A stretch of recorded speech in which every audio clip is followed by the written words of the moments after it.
Alhamdulillahilladzi ja'ala syahrul Ramadan lil muslimin wa yawmal qiyamah lil muttaqin. Asyhadu an la ilaha illallah wa asyhadu anna Muhammadan abduhu wa rasuluhu la nabiyya ba'dahu. Allahumma shalli wa sallim wa barik ala Muhammad wa ba'd. Rabbi shrah li sadri wa yassir li amri wahlul 'uqdatam min lisani yafqahu qawli. Para hadirin dan hadirat, rekan-rekan muda yang sama merindukan belas kasih sayang Allah. Sebelum beranjak pada kajian sore kali ini, perkenalkan, nama saya sendiri Muhammadnya Sirajuddin Hasan Al-Banjari. Kalau melihat ngarannya kayak orang Banjar, tapi sebenarnya tidak salah karena Abah Banjar, Ibu Malang. Karena Abah waktu itu kuliahnya di Malang. Karena beliau orang Banjar yang agak cerdas, bagaimana untuk meminimalisir biaya kos, lalu nikah dengan anak ibu kos. Dan alhamdulillah, karena kesemangatan beliau punya anak, saya lah yang pertama. Jadi abah saya pendidikannya di Malang, terus kemudian lalu pindah ke Balikpapan. Saya sendiri pendidikan di Gontor 4 tahun, di Madura 4 tahun, di Madura 5 tahun, di Pondok Pesantren Al-Amin Perinduan Madura. Terus kemudian sempat kerja di Kementerian Agama, jadi sempat jadi kepala KUA, kepala kantor lulusan Asmara. Jadi 2 tahun berturut jadi KUA teladan, dan alhamdulillah sekarang sudah kembali ke jalan yang benar. Jadi tidak lagi jadi PNS karena sudah muyang. Dan kalau Anda kritis jangan jadi PNS, capek, jantungan Anda. Jadi lebih baik tidak usah masuk ranah-ranah seperti itu. Dan itu meletihkan, dan itu jadi sumpah saya sama anak saya, dan tidak ada satupun yang saya bolehkan masuk PNS. Karena dulu sebelum nikah, istri sudah jadi PNS duluan. Lalu kemudian saya disuruh ikut, dan itu sudah menjadi tekad saya ketika saya lulus jadi PNS. Kalimat yang saya lontarkan ke istri, jangan kecewa kalau saya berhenti atau diberhentikan, dan itu ternyata betul. Dan akhirnya berhenti betulan, dan sekarang lebih concernnya menangani usaha tahu. Jadi saya sudah menjalankan pabrik tahu sudah sekitar 12 tahun. Jadi tahu tempe pekerjaan saya buat itu. Makanya kalau jadi ustadz itu supaya agak enak, ya paling tidak punya usaha. Jadi agak-agak supaya agak gagah sedikit. Lalu yang kedua, istri saya masih satu, jangan didoakan nikah lagi, karena orang seperti saya kan didoakan dari sendiri. Terus yang kemudian anak saya 3, yang satunya di Pondok Salafi Samarinda, yang kedua di rumah, yang satu di Istiqomah ngambil tahfidzul Quran, karena tahun kemarin sempat mengikuti program karantina tahfidzul Quran nasional di Cirebon, 30 hari hafal 30 juz. Jadi sempat di sana di Cirebon, lalu kemudian untuk merawat hafalannya saya taruh di Istiqomah. Baik, teman-teman yang sama merindukan belas kasih sayang Allah, pengalaman apa yang saya miliki di dalam dunia dakwah, khususnya retorika? Di Gontor saya sempat juara pidato muhadharah itu sepondok modern Gontor, itu juara 1. Terus kemudian di Pondok Pesantren Al-Amin itu juara 1. Dulu sempat ketika Latang Windu Gontor sempat disandingkan dengan Zainuddin MZ, karena saya sempat membuktikan beliau, hampir semua kaset beliau saya hafal. Dan saya mengikuti pola beliau bagaimana, karena dari sekian bahasa ataupun kemudian logat, yang paling diminati banyak orang itu logat Betawi.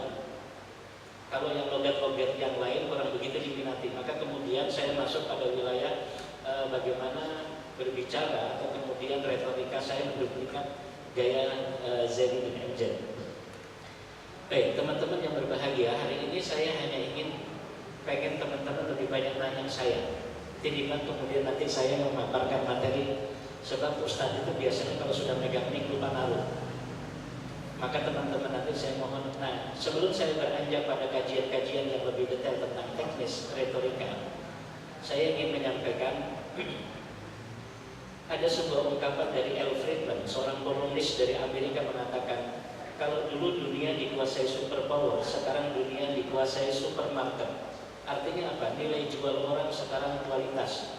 Kalau dulu orang ganteng cantik bisa dijual, zaman sekarang orang ganteng cantik kalau otaknya nggak ada isinya, hari raya ditambah termos dijual tidak laku. Artinya bahwa saat ini untuk mencari ustadz saja orang milih, tidak serta-merta hanya sekedar punya kemampuan Anda hafid Quran, Anda kemudian tamatan pesantren mana, itu tidak jadi ukuran. Yang jadi ukuran adalah sekarang dakwah itu selera. Maka kalau kita tidak pandai menempatkan diri, akan jadi persoalan. Termasuk diantaranya di dalam dunia dakwah itu sama dengan seorang guru. Yang paling susah itu adalah yastaulil fusul, penguasaan kelas. Itu susah. Makanya dulu MH Najib sempat melontarkan kata-kata kayak begini. Di Indonesia itu ada istilah yang disebut kehormatan struktural. Jadi kalau ada dua ustadz, yang satunya dari Mesir, yang satunya dari Kementerian Agama, maka orang lebih suka mendengar orang dari Kementerian Agama walaupun sidik bungul. Jadi dia tidak melihat kualitas disiplin ilmunya, tetapi yang disebut kehormatan struktural, kehormatan kelembagaannya. Apalagi Indonesia ini masyarakatnya sekarang kena penyakit the power to resign. Masyarakat yang gampang tidak percaya. Andai saja malaikat dakwah dengan orang Indonesia banyak yang dipercaya, apalagi kita. Maka kita dituntut kemampuan lebih. Di antara kemampuan yang lebih adalah bagaimana memahami peta-peta dakwah. Termasuk di antaranya di dalam dunia dakwah itu ada bagaimana membangun chemistry. Ada kesamaan-kesamaan. Jadi misalnya begini, kalau Anda berceramah di misalnya wilayah orang Bugis, waktu itu saya sempat jadi kepala KUA di Manggar, maka jangan Anda ceramah kayak begini, saudara. Nah itu hati-hati. Anda harus tegas. Kalau ceramah kudu tegas. Assalamualaikum warahmatullahi wabarakatuh. Minimal kalau Anda tegas, sadar Anda selamat itu. Tapi kalau Anda di Manggar ceramahnya, saudara yang berbahagia, mari kita. Nah itu bakal diremehkan orang. Sama seperti Anda nawar ikan sama orang Bugis, jangan pakai gaya orang Jawa. Mohon maaf, ikannya berapa ya? Jangan, agak tegas. Berapa ikanmu ini? Begitu dia mahal, mahal betul ikanmu, kelompok kepalamu itu nanti. Dia bilang apa? Kasih murah, anggota itu. Langsung chemistry-nya muncul. Gitu.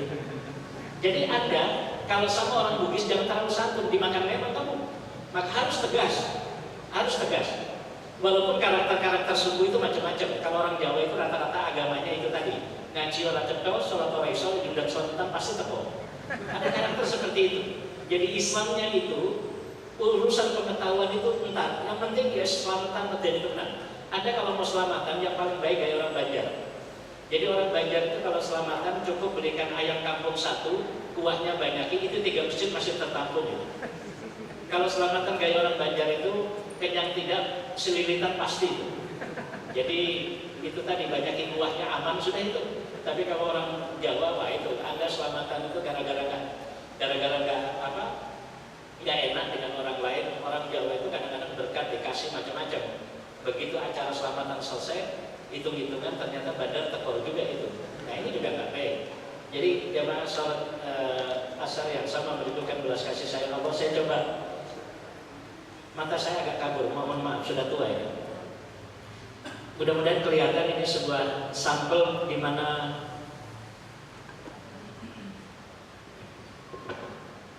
ini yang disebut era digital.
Baik, ini ada buku yang lama sekali saya punya.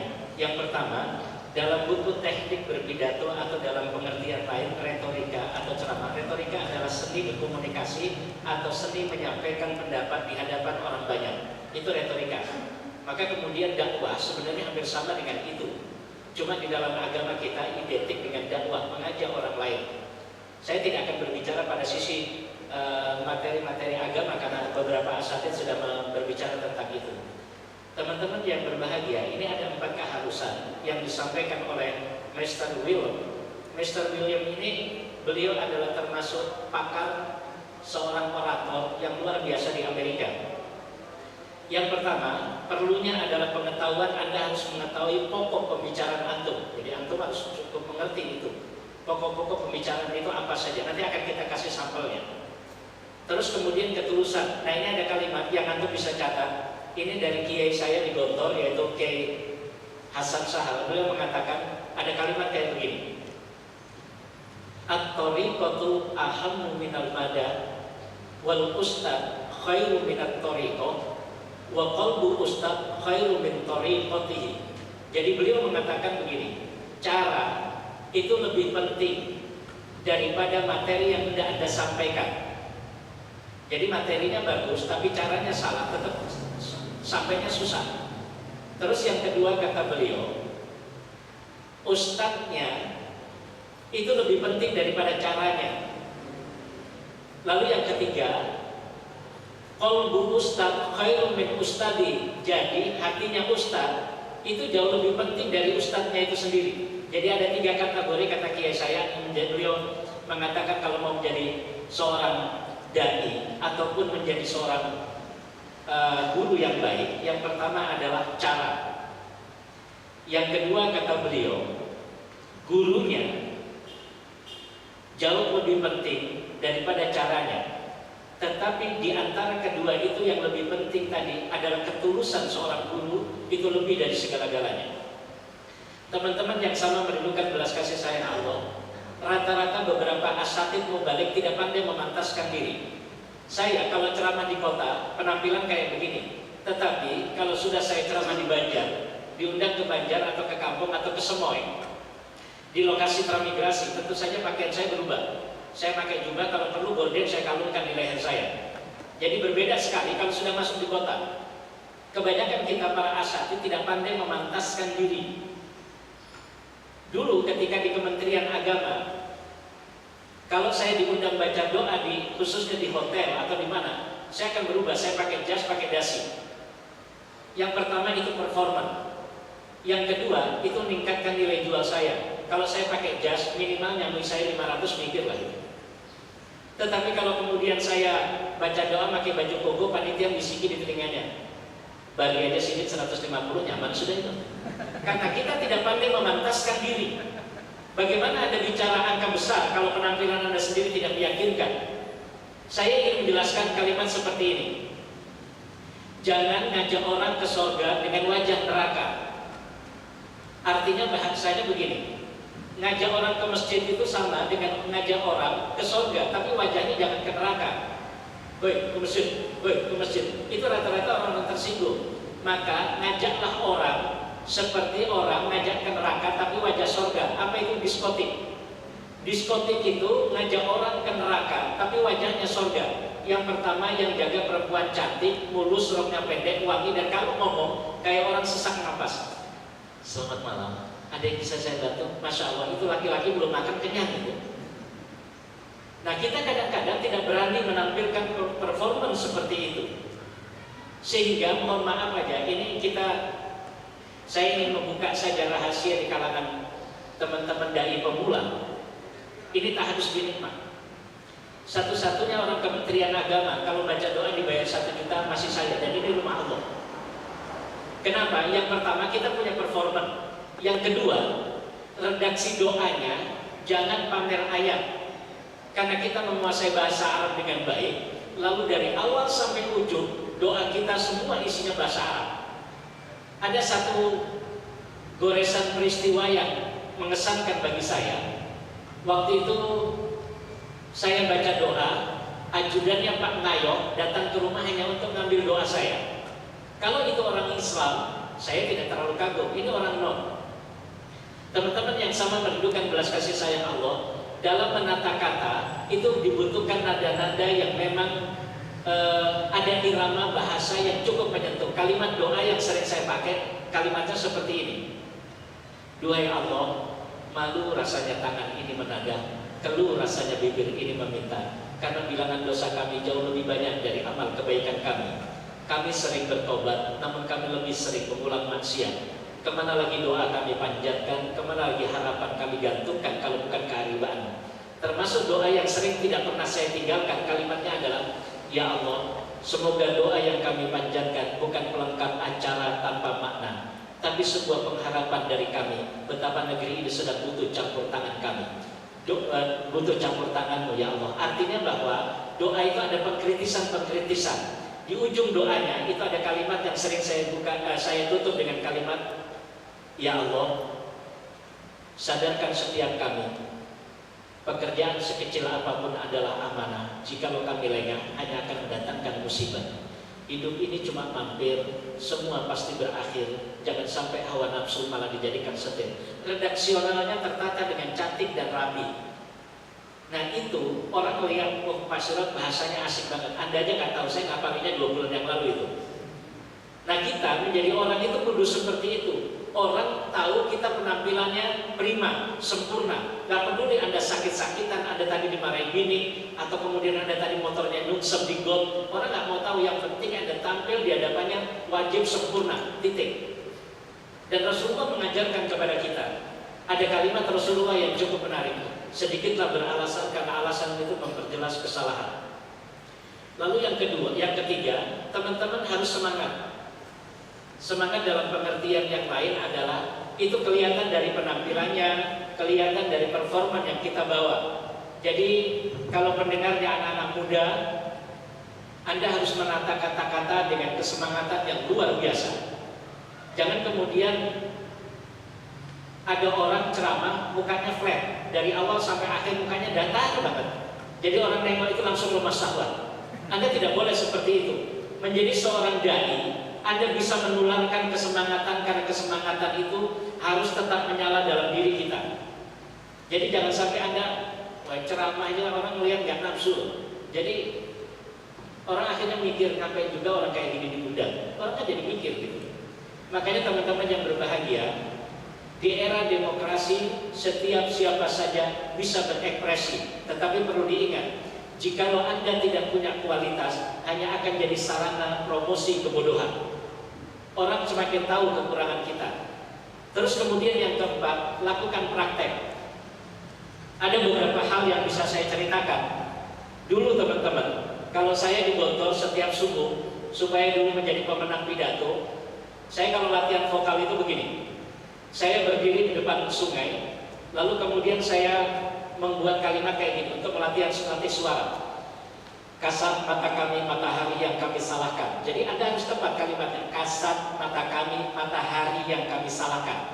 Itu satu nafas dengan satu bait kalimat. Anda kuat, naikkan jadi 2. Kasat mata kami matahari yang kami salahkan. Kasat mata kami matahari yang kami salahkan. Anda kuat, naikkan jadi 3. Kasat mata kami matahari yang kami salahkan. Kasat mata kami matahari yang kami salahkan. Kasat mata kami matahari yang kami salahkan. Tingkatkan jadi 4. Kasat mata kami matahari yang kami salahkan. Kasat mata kami matahari yang kami salahkan. Kasat mata kami matahari yang kami salahkan. Kasat mata kami matahari yang kami salahkan.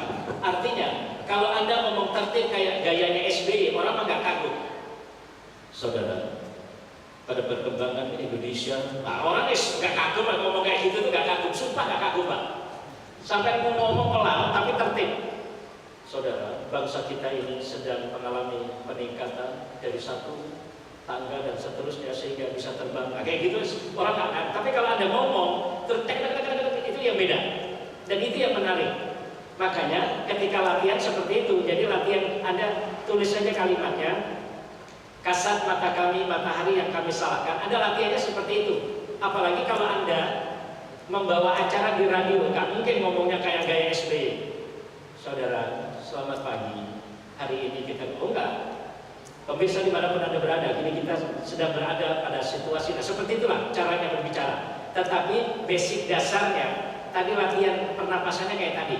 Jadi bait kata itu Anda ulang dengan satu napas semampu Anda. Kasat mata kami matahari yang kami salahkan, kasat mata kami matahari yang kami salahkan, kasat mata kami matahari. Kalau Anda tidak latihan, nanti gayanya ngomong persis kayak Yusuf Kala. Yusuf Kala itu kalau ngomong, alhamdulillah liurnya nempel di sini semua. Itu makin panjang dia ngomong, netes semua ini. Lah pedenya. Jadi orang ketika Anda menyajikan materi, dibutuhkan latihan yang disebut praktek. Anda kalau mau tahu, John Kennedy itu biasanya sebelum dia misalnya di forum di Gedung Putih ngomong kayak gini, itu ada ruangan khusus hanya berdiameter berapa. Itu beliau sebelum ngomong, itu anak buahnya suruh dengar dulu. Makanya Anda kualitas praktek itu akan menjadikan ukuran-ukuran bagaimana kita menyajikan materi. Termasuk gaya ini yang sering dilakukan oleh abah saya. Abah saya itu beliau sekitar 25 tahun jadi pengurus dan beliau sudah aktivitas dakwahnya sudah cukup lama juga. Beliau kalau hari Jumat itu tidak pernah khutbah Jumat sebelum membaca khutbah beliau di rumah. Jadi di ruang tamu itu beliau baca sambil nyari. Saya masih melihat beberapa para asatid khutbah Jumat saja sudah materinya kerpean, terus kemudian gak dibaca ulang-ulang. Alhamdulillah, begitu khutbah kagok gak karu-karuan. Yang terjadi orang menandai kekurangan. Ada sebuah ungkapan begini, ketika kita menampilkan diri kita, ada istilah kesan pertama menggoda, setelah itu terserah Anda. Makanya ketika kita tidak pandai meramu kualitas kebaikan sejak awal, maka itulah brand kita yang kemudian pada akhirnya mengukur kualitas kita lanjutan. Baik teman-teman yang sama merindukan belas kasih sayang Allah. Nah, inilah sumber-sumber pengetahuan. Sumber pengetahuan yang bisa Anda ambil ketika menyajikan materi, bisa diri Anda sendiri. Misalnya, ada cerita yang membuat orang lain termotivasi. Misalnya, ketika saya ceramah sering berkata begini, saudara, di dalam Al-Quran terdapat 17 dialog. Dari 17 dialog itu, 14-nya dialog ayah dengan anak, lalu kemudian dialog ibu dengan anak hanya terulang 2 kali, dialog tanpa nama terulang sekali. Artinya bahwa berbicara dengan anak orang laki-laki atau ayah itu penting. Anak-anak yang jauh dari ayahnya itu biasanya kalau menikah yang pertama condong cerai. Perempuan atau wanita yang kemudian nanti menikah, kemudian ada masalah, rata-rata kalau marah sama orang laki-laki kayak gini. Kalau dia jauh dari pendidikan ayahnya ngomongnya kayak gini, semua laki-laki itu brengsek, tidak termasuk Ustaz Sirot. Dia rata-rata ngomong gitu tuh. Jadi bawaannya seperti itu. Nah, Anda boleh mencuplik-cuplik kalimat peristiwa-peristiwa itu dipelesetkan, karena ini juga termasuk metodologi stand up comedy. Misalnya kalau Ramadan yang sering saya ceritakan, saudara, di bulan Ramadan ada yang dianggap membatalkan puasa, sebenarnya tidak. Misalnya apa? Bulan Ramadan suntik tidak batal, injeksi tidak batal, bersiwak juga tidak batal, selama bersiwak pakai kayu siwak. Kalau Anda bersiwak pakai pisang goreng tetap batal. Nah, seperti itu.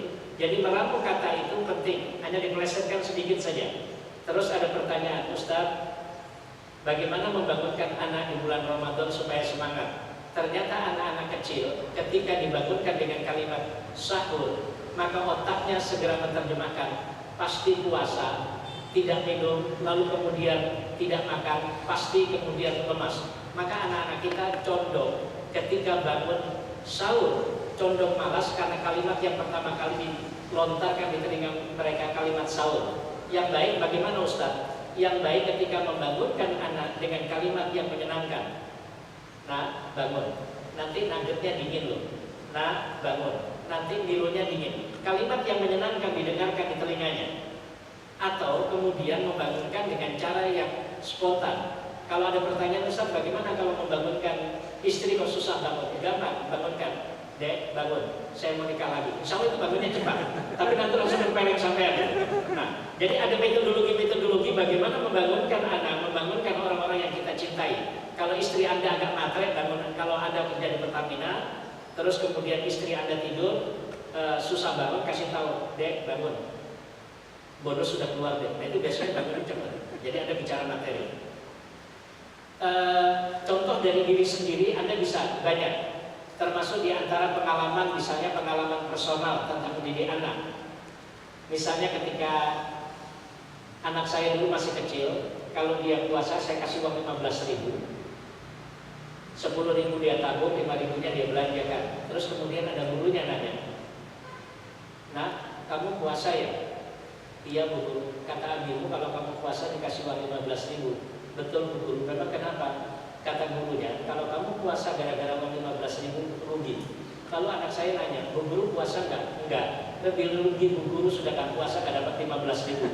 Nah, dialog-dialog seperti ini Anda bisa dorong untuk memotivasi orang lain bahwa ternyata anak-anak itu dituntut untuk menjadi pribadi kritis. Artinya bahwa kalau ada guru-guru yang tidak pandai mendidik anak-anak untuk menjadi baik, mereka boleh bersikap. Karena dalam buku Revolusi Belajar, tidak ada murid yang bodoh, yang ada gurunya memang tidak bisa mendidik. Oleh sebab itu, teman-teman yang sama merindukan belas kasih sayang Allah, bukan dakwah yang kemudian tidak sampai, cuma cara kita kadang-kadang kurang berkualitas. Lalu kemudian contohnya bisa orang lain. Orang lain ini tentu saja Anda bisa ngambil cuplikan-cuplikan kisah. Misalnya, kalau contoh di bulan Ramadan ada seorang pengusaha S2, keuntungan dia kisarannya 60 juta dulu. Lalu kemudian dia menyadari, saya berbisnis bukan dengan cara-cara yang Allah ridhoi. Lalu kemudian bagaimana mungkin saya berbisnis di bulan Ramadan sementara Allah sudah memberikan waktu saya 11 bulan sebelumnya. Alangkah tidak berkeadilannya saya. Lalu kemudian dia banting setir lalu tidak melakukan bisnis apapun di bulan Ramadan. Kenapa? Orang-orang S2 rata-rata yang jual S2 itu rata-rata kalau Ramadan itu subuhnya sudah di pasar. Waktu-waktu duha dia lagi potongin buah. Waktu-waktu siang dia bungkusi buah. Ketika waktu-waktu mustajab dia sedang melayani orang. Ketika orang tarawih dia tutup warungnya. Hampir setiap episode hidupnya disibukkan dalam hal-hal seperti itu. Makanya teman-teman yang berbahagia, di dalam sumber-sumber pengetahuan diri kita orang lain itu bisa saja Anda ambil di WA, di Facebook dan seterusnya. Terus kemudian termasuk yang Anda bisa ceritakan cerita tentang Muhammad Ali. Dia mengatakan, "Saya bukan perokok, tetapi hampir di setiap perjalanan saya selalu mengantongi korek. Begitu saya ingin bermaksiat, maka korek itu saya nyalakan. Ketika ia menyala, lalu berkata dalam hatinya, 'Wahai Ali, kamu saja tidak sanggup menahan panasnya korek api. Bagaimana mungkin dirimu akan berhadapan dengan panasnya api neraka?' Maka redaksi-redaksi kalimat itu penting. Bagaimana mengadopsi cerita orang lain untuk menjadikan inspirasi buat orang lain. Termasuk diantaranya adalah kalimat-kalimat yang bisa kita kutip, misalnya dari Zakir Naik dan seterusnya. Kemudian kepustakaan, tentu kita udah tahu. Lalu kemudian media internet. Teman-teman yang sama merindukan belas kasih sayang Allah, ini dari kitab Nashai'ul Ibad. Di dalam kitab itu diceritakan, ini hadis, tapi saya tidak menemukan riwayatnya siapa. Tapi terlepas dari itu, karena ini adalah kalimat motivasi, silakan saja. Jadi ternyata di dalam kitab itu diceritakan arba'atul jawahir li bani Adam. 4 mutiara anak Adam. Berarti kalau kita bicara mutiara, berarti berbicara tentang kebaikan, bicara yang mahal, bicara sesuatu yang berharga. Apa orang itu dikatakan berharga? Yang pertama adalah al-aqlu, yang disebut kecerdasan. Man arada dunya fa'alaihi bil ilmi wa man arada al-akhirah fa'alaihi bil ilmi wa man aradahuma fa'alaihi bil ilmi. Siapa pengen dunia dengan ilmu, pengen akhirat dengan ilmu. Artinya bahwa orang-orang yang tidak punya ilmu rata-rata kerjanya STM. Apa itu STM? Sibuk tak menentu. Kelihatannya kerja, padahal pendapatannya tidak seberapa. Karena dia tidak punya metodologi bagaimana bekerja yang efektif, baik untuk mencapai target-target yang tidak digapai. Lalu yang kedua, ad-din. Ad-din itu berarti bahwa jalan yang lurus.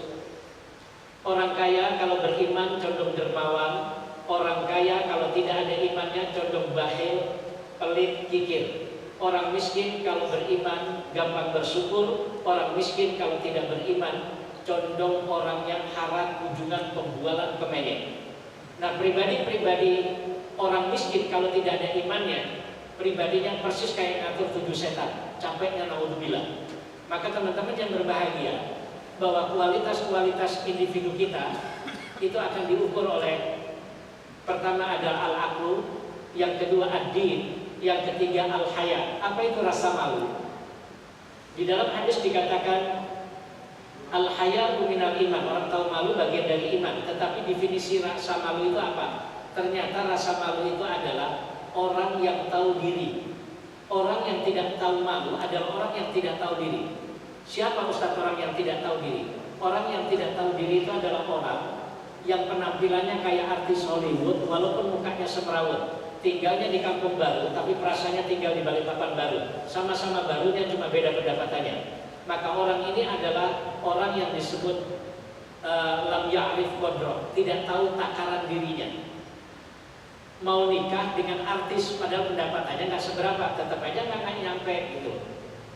Maka teman-teman yang berbahagia, orang-orang yang tahu malu itu adalah orang-orang yang tahu bagaimana mengukur kadar kualitas dan kemampuan diri. Kemudian yang keempat, al-amalus sholeh. Apa saja yang kita niatkan untuk kebaikan karena Allah, maka itu amalus sholeh. Maka 4 mutiara itu wa yunziluha bi arba. 4 mutiara itu akan hilang, akan terkikis, akan lenyap dengan 4 hal. Yang pertama, al-ghadabu yuzilul aqla. Ciri-ciri orang yang tidak cerdas itu kalau gampang marah. Maka kalau orang marah, maka identik orang itu menyedot kecerdasannya. Maka dia sembunyikan ketidakcerdasannya dengan cara marah. Lalu pertanyaannya, Ustadz, saya orangnya pemarah, Ustadz, bagaimana cara mengatasinya? Teman-teman yang berbahagia, kalau ada marah, yang pertama baca istighfar. Saya masih marah juga, Ustadz. Lakukan yang kedua, Anda pindah tempat. Ada sebuah penelitian di Jepang, orang marah itu masuk galeri, lalu kemudian dipecah guci. Orang memecahkan guci, marah seperti itu. Kalau pertama dia mecahkan 10 guci, yang kedua dia pecahkan 20 guci. Ternyata orang marah dengan memecahkan sesuatu itu tidak menjadikan emosionalnya terlampiaskan, justru akan mengalami ketagihan.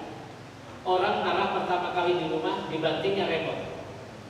Nanti dia marah lagi, itu yang dia banting TV. Begitu TV-nya hancur, baru sadar kalau TV-nya merek Columbia alias Bicil. Baru dia nyesel gitu. Nah, orang-orang seperti ini marah dengan membanting sesuatu itu tidak menyelesaikan masalah. Maka kalau Anda marah, yang pertama istighfar, lalu yang kedua pindah tempat. Jadi kalau suami istri marah, silakan pisah ranjang, tapi jangan pindah ke ranjang tetangga, ini akan jadi masalah. Jadi tetap saja Anda pindah ke ruang tamu. Nah, nanti kalau hujan, silakan masuk kembali. Yang ketiga, kalau masih marah, silakan Anda berwudu. Lalu yang keempat, kalau masih marah juga, Anda lakukan yaitu sholat 2 rakaat. Masih marah juga, Ustaz, silakan baca Quran. Kalau Anda baca istighfar masih marah, terus kemudian pindah tempat masih marah, ambil air wudu masih marah, sholat masih marah, baca Quran masih marah, demi Allah, Anda setan betulan. Jadi memang nggak bisa dirubah lagi. Jadi itu udah nggak ada terapinya lagi, gitu kan? Wa yunziluha bi arba. Jadi termasuk diantaranya adalah al-ghadabu yuzilul aqla. Jadi ternyata marah itu menyedot kecerdasan. Lalu yang kedua, al-hasadu yuzilu dina. Orang iri, dengki itu menyedot agama. Orang-orang iri itu bagaimana? Orang-orang iri adalah orang yang tidak bisa melihat kebaikan orang lain.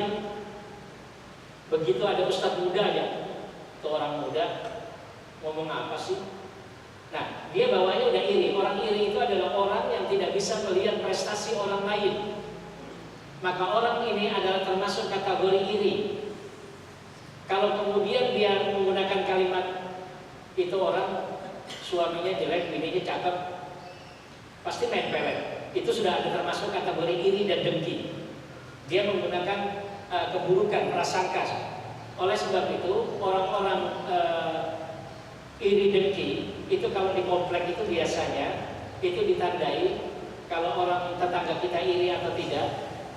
Itu biasanya kalau tetangganya beli kulkas, dia kedinginan, tetangganya beli kompor, dia kepanasan, tetangganya umroh, sidin pingsan.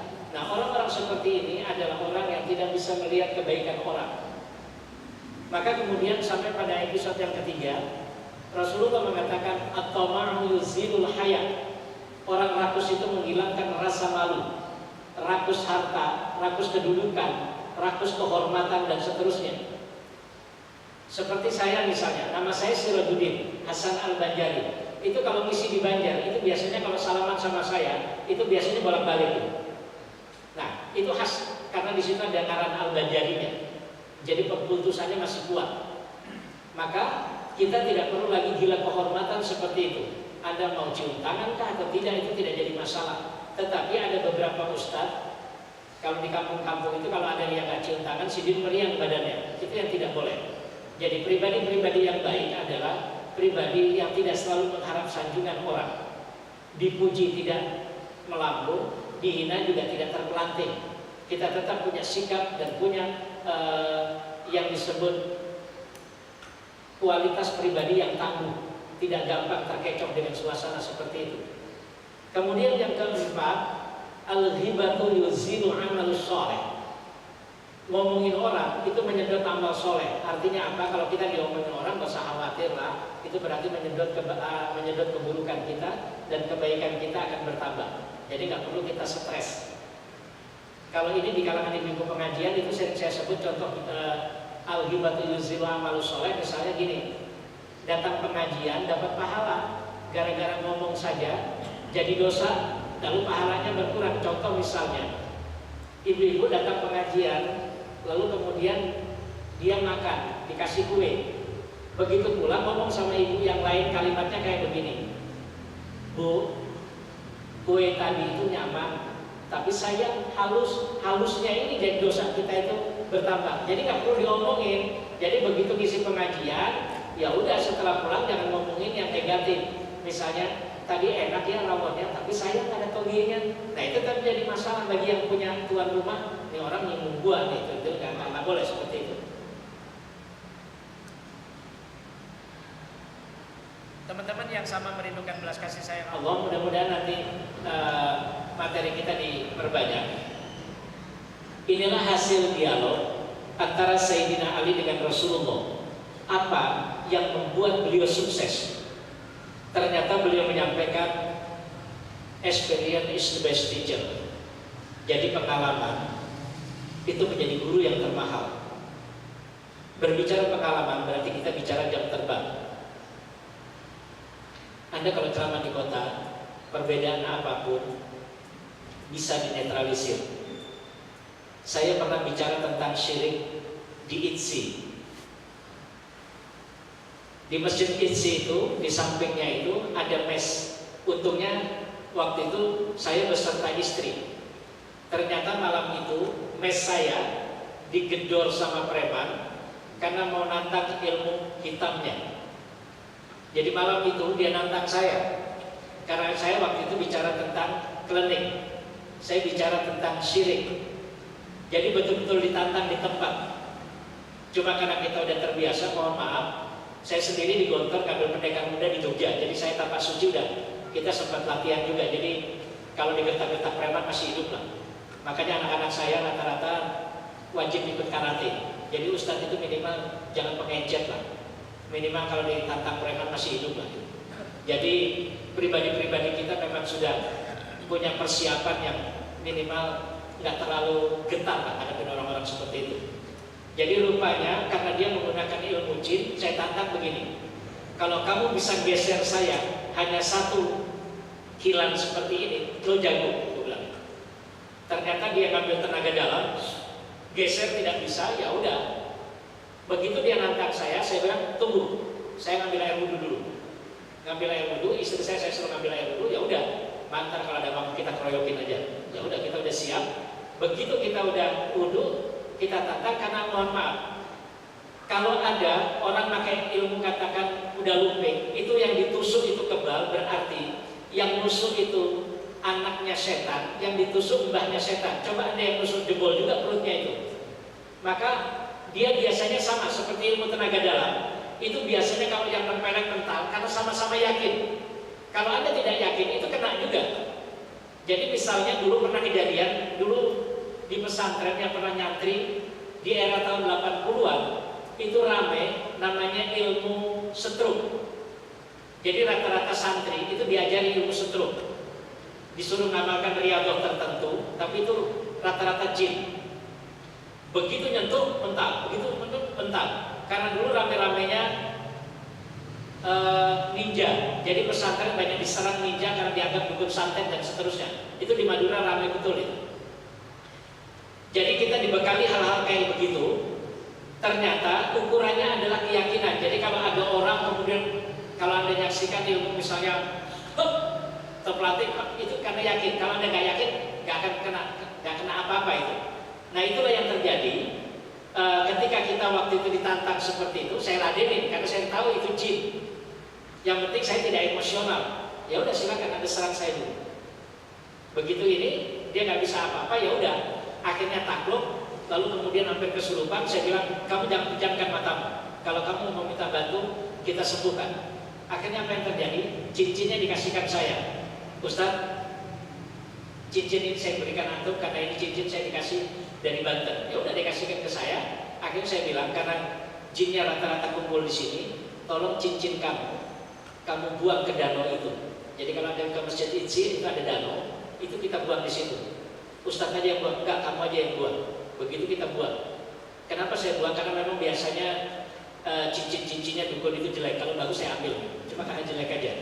Enggak nafsu saya nengoknya. Jadi ya udah buang aja. Saya bilang itu banyak jinnya. Terus kemudian termasuk kunci kesuksesan baginda Rasulullah diantaranya adalah akal adalah asal agamaku. Walaupun ini termasuk kategori hadis dhaif, bahwa artinya bahwa agama tidak pernah bertentangan dengan akal. Tetapi akal bukan didewa-dewakan menjadi sebuah kunci sebuah kebenaran. Salah. Karena di dalam Islam akidah ini mau masuk akal ataupun tidak, Anda harus meyakini orisinalitas akidah. Jadi contoh misalnya, kalau Anda tidak ada air disuruh tayamum, kemudian kenapa Islam menyuruh kita menggunakan debu bukan bedak? Padahal teorinya bedak lebih steril daripada debu. Ini jangankan ahli medis, Anda saja bisa membedakan itu. Tetapi ini persoalannya, bukan saja Anda, profesor saja yang jidatnya 2 hektar nggak sanggup berpikir tentang ini. Artinya memang hadis qat'iynya, perintahnya seperti itu, lakukanlah, masuk di akal ataupun tidak. Terus kemudian yang selanjutnya adalah kasih sayang yang mendasari hidupku. Baginda Rasulullah SAW pribadinya luar biasa, berbicara tentang bagaimana pribadinya yang sangat belas kasih dan juga ulas asih. Pribadinya sangat lembut dan sangat sensitif. Terus kemudian zikrullah, kesenanganku atau hobiku. Artinya Rasulullah SAW pribadinya, bayangkan saja, beliau habis sholat minimal istighfar 100, sholawatnya 100. Diceritakan di salah satu kisah, ternyata sahabat Rasulullah SAW meninggal dunia, namanya Sa'ad. Kemudian Rasulullah tanpa menggunakan alas kaki dan serban berjalan di depan rumah persis kayak orang yang sibuk. Lalu sahabat bertanya, ya Rasulullah, ada apa dengan engkau ya Rasul? Kata beliau, sahabat kita meninggal, ada 70.000 malaikat mendampingi mayatnya. Lalu kemudian sahabat bertanya, ya Rasulullah, apa kelebihannya sahabat kita ini? Kata Rasulullah, dia suka mengamalkan surah Al-Ikhlas, dia suka membaca Qul Huwallahu Ahad.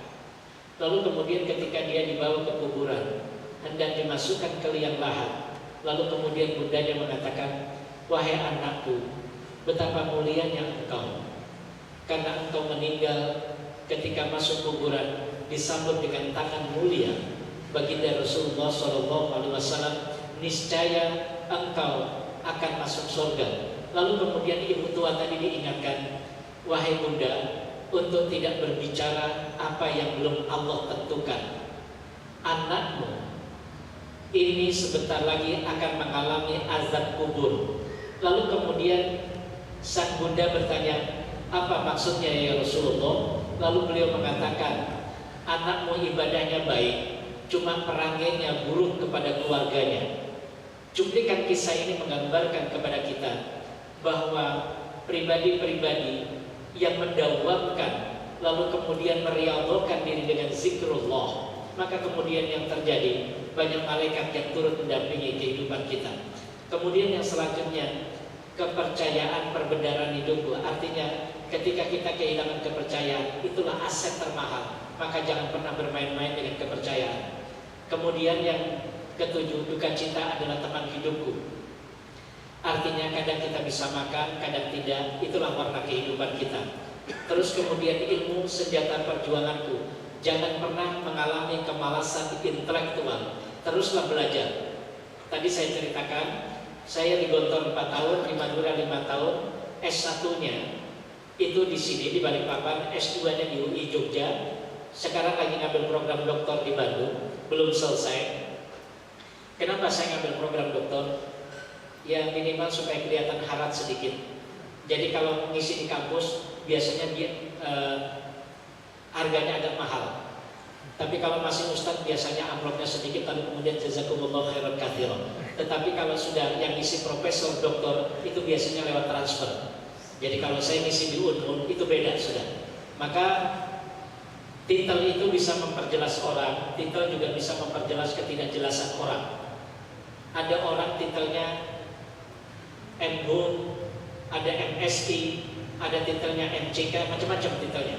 Jadi titelnya makin ditempel, makin tidak jelas orang itu. Ada juga makin jelas.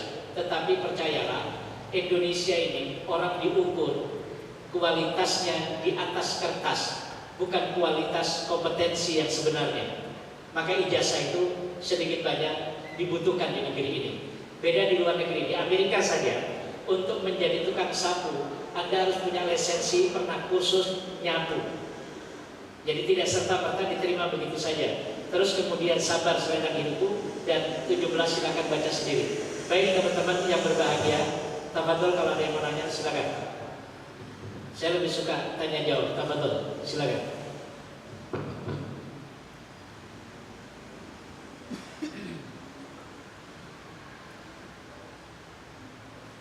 Tafadhol teman-teman.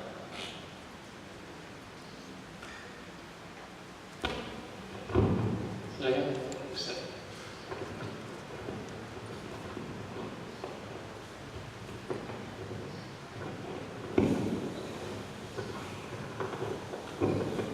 Assalamualaikum warahmatullahi wabarakatuh.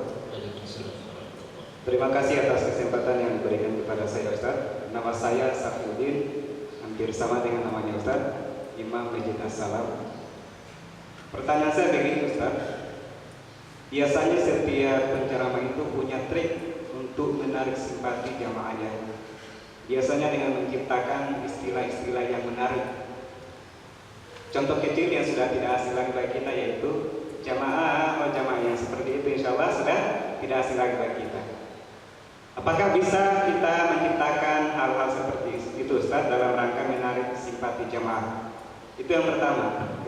Kemudian yang kedua, bagi kita yang pencinta acara religi ya, terutama waktu subuh, ada salah satu stasiun di televisi menayangkan kuliah subuh. Kalau tidak salah acaranya itu berjudul Islam itu Indah. Biasanya sang ustadz di akhir tausiahnya itu ditutup dengan doa. Namun ada hal yang menarik di situ Ustaz. Ketika dia berdoa, maka diiringi dengan alunan piano. Pertanyaan saya, apakah hal itu tidak menodai hikmah dan sakralnya nilai daripada tausiah ataupun doa itu sendiri? Terima kasih. Wassalamualaikum warahmatullahi wabarakatuh. Waalaikumsalam warahmatullahi wabarakatuh. Yang pertama, setiap ustadz punya kekhasan masing-masing. Biasanya teman-teman yang berbahagia, tadi rumusannya untuk membangun kata-kata menarik itu sama dengan istilah promosi. Kesan pertama menggoda, setelah itu terserah Anda. Biasanya kalau saya sering menggunakan kalimat khutbah Jumat, kalimat saya yang sering saya pakai adalah jamaah salat Jumat yang sama merindukan belas kasih sayang Allah. itu menjadi icon saya. Jadi itu saya kunci jadi kalimat saya. Jadi teman-teman kalau membuat perbincangan jangan terlalu sering. Kalau sekarang Kiai Sukri itu anak dari Kiai Jarkasi, itu kalau ceramah sering menggunakan istilah, teman-teman kalau ceramah jangan menggunakan istilah yang disebut piramid normal. Piramid normal itu kayak gini. Amma ba'du. Pertama, mari kita bersyukur kepada Allah Subhanahu wa taala. Orang akan nebak, pasti yang kedua selawat ini. Pasti selawatnya. Orang udah nebak duluan, itu yang disebut piramid sempurna. Anda mengawali seperti ini. Mari kita bersyukur kepada Allah yang telah memberikan kesehatan sehingga kita bisa kumpul. Orang yang kedua sudah mikirkan, ini pasti selawatnya. Yang kedua, salawat serta salam kita curahkan. Nah, itu berarti sudah umum, maka tidak membangun kesan. Kalau kiai saya, itu beliau Kiai Sukri itu kalau ceramah begini. Anak-anakku di Andalusia, jadi orang dibuat terkesima dulu. Kalau beliau bicara syukur kayak gini, anak-anakku, gedung Asia berdiri, lalu gedung Jambia berdiri, lalu kemudian gedung Saudi berdiri. Itu berarti pondok bergerak dan pondok berarti hidup. Maka kita bersyukur kepada Allah. Jadi contoh-contoh baru lari ke syukur. Jangan syukur dulu baru contoh, karena orang sudah nebak duluan. Kalau kekhasan ceramah kalau bisa, yang pertama kali membuat orang tertarik itu, buatlah kalimat-kalimat yang seringkali kalimat itu agak asing tetapi menggoda. Misalnya kayak gini. Saya biasanya membuka dengan kata-kata yang tertib. Misalnya gini, Luqmanul Hakim pernah berkata, hidup ini laksana samudra yang dalam, sudah terlalu banyak orang tenggelam, maka persiapkan perahu ketakwaan dan gayung keimanan. Niscaya kamu akan sampai pada dermaga kebahagiaan.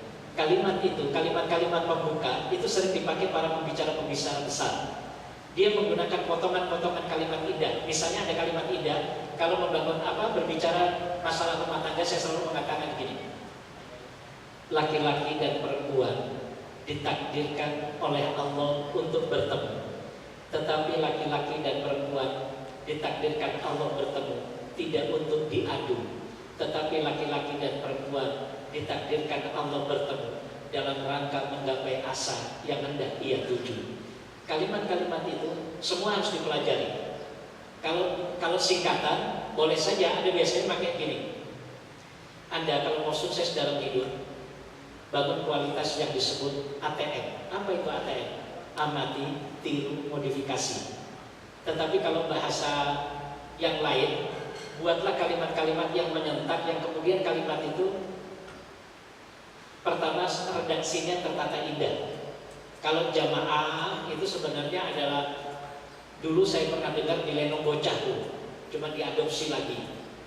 Terus kemudian bagaimana Ustaz kalau berdoa dengan menggunakan musik? Nah, ini yang ingin saya jelaskan ke teman-teman.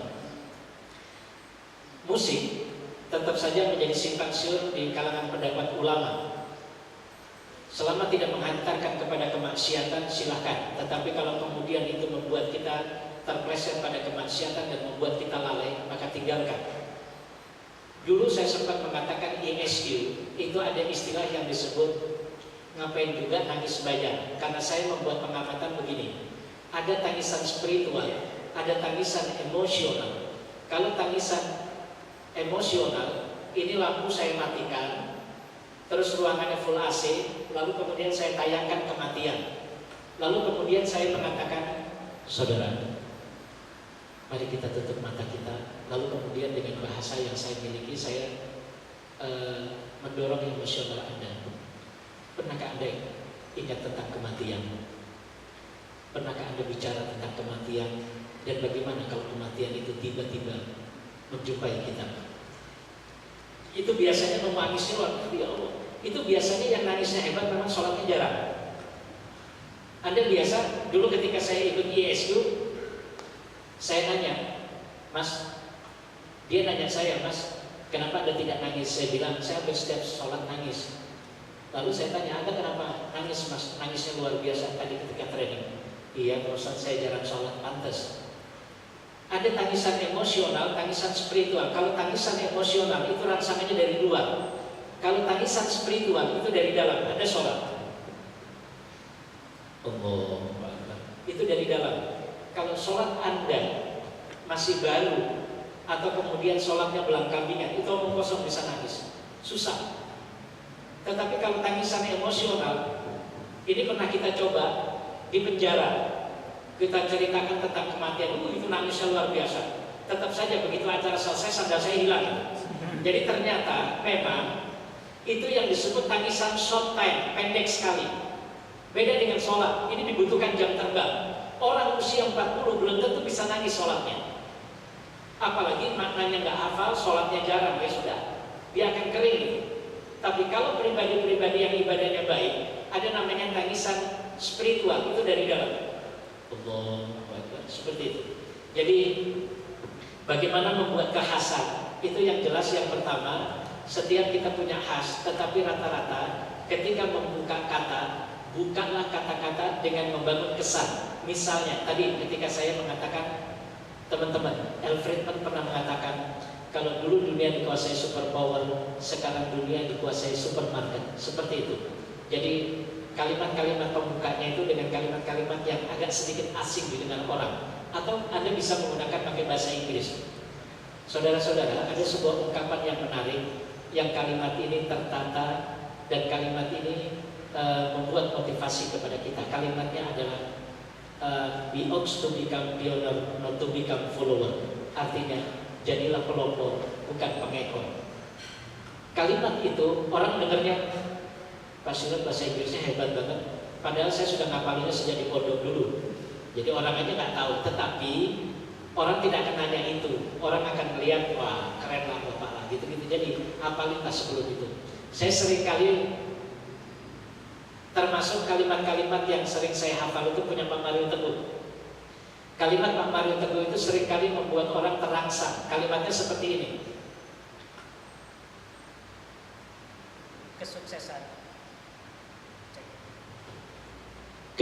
Kesuksesan itu bukan kebetulan, dan kebetulan tidak bisa terulang dua kali. Jadi orang sukses itu bukan kebetulan, dan sesuatu yang sifatnya kebetulan tidak bisa terulang dua kali. Terus kemudian saya tutup jawaban saya dengan kalimat, teman-teman yang berbahagia, kalau antum mau nulis silakan.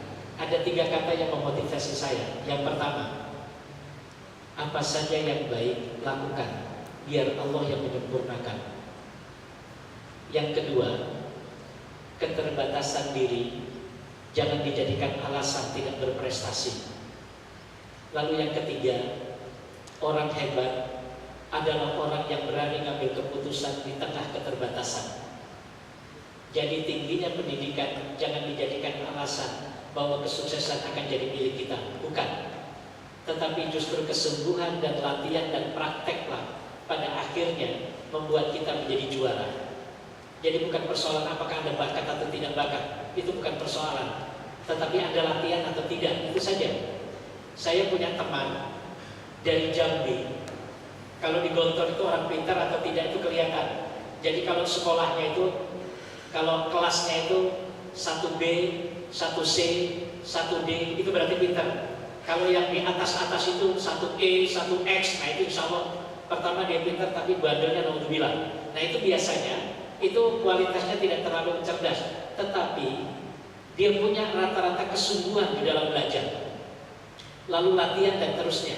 Makanya teman-teman yang berbahagia, tadi tolong dihayati. Yang pertama, apa saja yang baik lakukanlah, biar Allah yang menyempurnakan. Lalu yang kedua, keterbatasan diri jangan dijadikan alasan untuk tidak berprestasi. Lalu yang ketiga, orang hebat adalah orang yang berani mengambil keputusan di tengah keterbatasan. Jadi misalnya teman-teman masih muda, siapa saja yang menunda pernikahan hanya lantaran nunggu uangnya kumpul, insya Allah melarangnya tambah awet. Nanti Ustaz, saya uangnya belum kumpul karena jodoh saya orang Bugis, jujurannya mahal. Cari yang murah, rasanya sama, gak usah nyari yang mahal. Jadi Anda, kalau gitu saya nyari orang Jawa ya Ustaz ya. Orang Jawa itu nerimo, itu dulu sekarang orang Jawa itu wani piro, sama aja. Yang kedua, siapa saja menunda pernikahan hanyalah lantaran dari orang cantik, insya Allah pilihkan jodohnya, wajahnya di bawah standar nasional. Yang ketiga, siapa saja menunda pernikahan hanya lantaran cari yang mulia, Allah pilihkan yang hina. Yang ketiga, ini yang penting, selama Anda nikah karena ibadah, maka 3 kekurangan itu Allah fasilitasi. Surah An-Nur ayat 32, siapa yang nikah dalam keadaan miskin, maka aku yang mengayakan. Tinggal kita mau yakin atau tidak. Jadi kalau dakwah itu yang penting Anda tuluskan diri, maka kemudian Allah akan memberikan kemudahan-kemudahan kepada yang lainnya. Wallahu a'lam. Baik, satu lagi baru kita sudahi. Sampai jam 5 waktu saya. Baik, sudah jam 5 ini. Baik? Iya, ada. Tafadhol.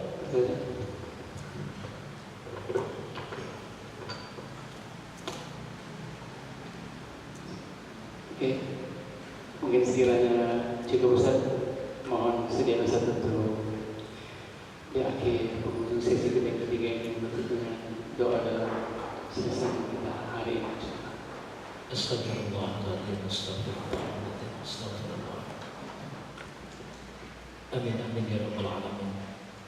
Bismillahirrahmanirrahim. Alhamdulillahi rabbil alamin.